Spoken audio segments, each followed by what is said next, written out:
कहते हैं कि हर व्यक्ति का जन्म इस दुनिया में किसी न किसी कारण से हुआ है, कुछ बड़ा व कुछ शानदार करने के लिए, लेकिन सिर्फ कुछ लोग ही उस काम को कर पाते हैं जिसके लिए उसे भेजा गया है। और क्यों कुछ लोग नहीं कर पाते? जिंदगी में आगे ना बढ़ने की बाधा पता है क्या है?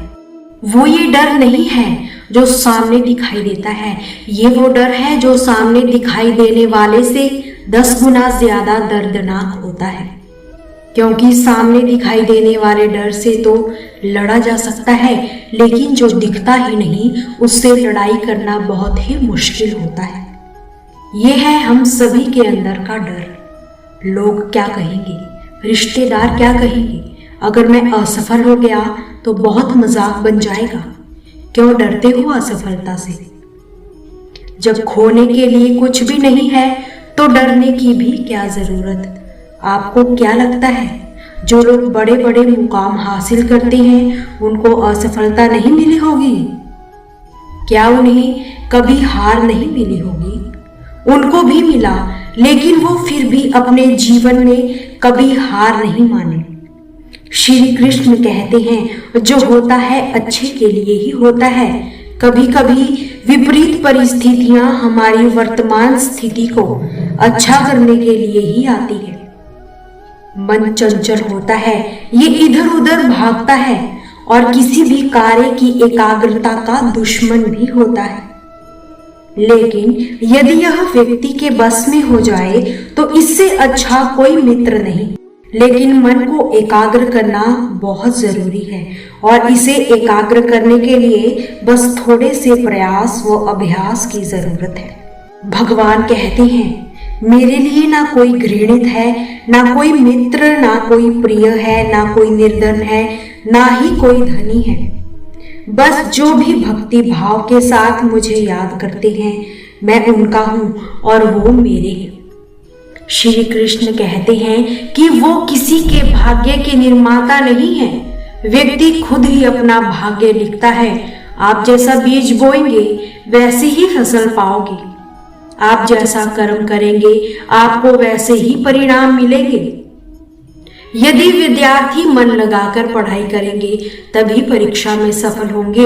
इसीलिए हर व्यक्ति का भाग्य भी तभी बदलेगा जब वो अपना कर्म करेगा।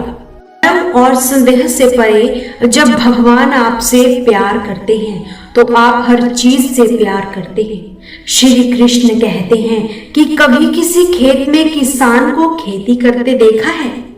वो उसे सींचता है, उससे जो बन पड़ता है वो करता है, पशु पक्षियों से खेतों की रक्षा करता है। परंतु एक बात का वो सबसे विशेष ध्यान रखता है कि कहीं खेत में खरपतवार ना उग जाए, क्योंकि एक खरपतवार भी खेत की सारी फसल को नष्ट कर सकता है। ठीक उसी प्रकार वंश की संतान खोटी निकल जाती है तब वह पूरे वंश का सर्वनाश कर देती है। इसीलिए संतान की परवरिश में विशेष ध्यान देना आवश्यक है, क्योंकि संतान वह फसल होती है जो वंश के आने वाले समय को महान बना सकती है या इससे उल्टा वंश का पतन भी कर सकती है। श्री कृष्ण कहते हैं कि व्यक्ति को सदैव बुराई से बचकर रहना चाहिए। अगर कोई बुरा कर्म करता है तो वो कर्म आपको अपने जीवन में भोगना ही पड़ता है। ईश्वर कण कण में निवास करते हैं। छोटे से छोटे जीव में हृदय में ईश्वर का वास होता है। उस जीव को कष्ट का अनुभव होना ईश्वर को कष्ट का अनुभव होना कराता है। अर्थात किसी जीव को कष्ट देकर आप अपने ईश्वर को खुश कैसे देख सकते हैं? जगत में प्रत्येक व्यक्ति को किसी न किसी प्रकार की निर्बलता अवश्य होती है।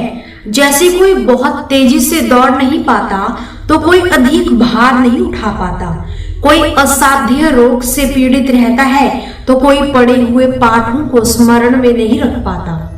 ऐसे अनेकों उदाहरण और भी हैं।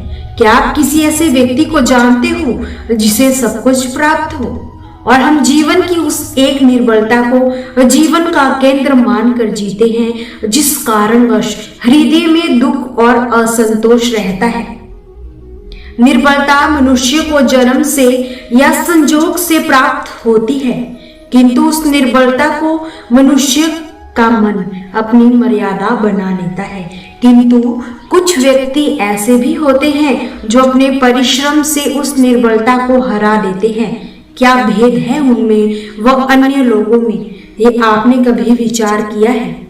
सरल सा उत्तर है इसका, जो व्यक्ति निर्बलता से पराजित नहीं होता वो पुरुषार्थ करने का साहस रखता है, वो निर्बलता को पार कर जाता है। अर्थात निर्बलता अवश्य ईश्वर देता है, किंतु मर्यादा मनुष्य का मन विनिर्मित करता है। स्वयं विचार कीजिए, भविष्य का दूसरा नाम है संघर्ष। हृदय में अगर कुछ इच्छा आती है और वो पूर्ण नहीं हो पाती तो हृदय भविष्य की योजना बनाता है, भविष्य में इच्छाएं पूर्ण होगी ऐसी कल्पनाएं करता है। किंतु जीवन ना तो भविष्य में है ना ही अतीत में, जीवन तो इस क्षण का नाम है। सभी को खुश रखिए और अपने आप भी खुश रहिए, सदा मुस्कुराते रहिए, कभी अपने लिए तो कभी अपनों के लिए।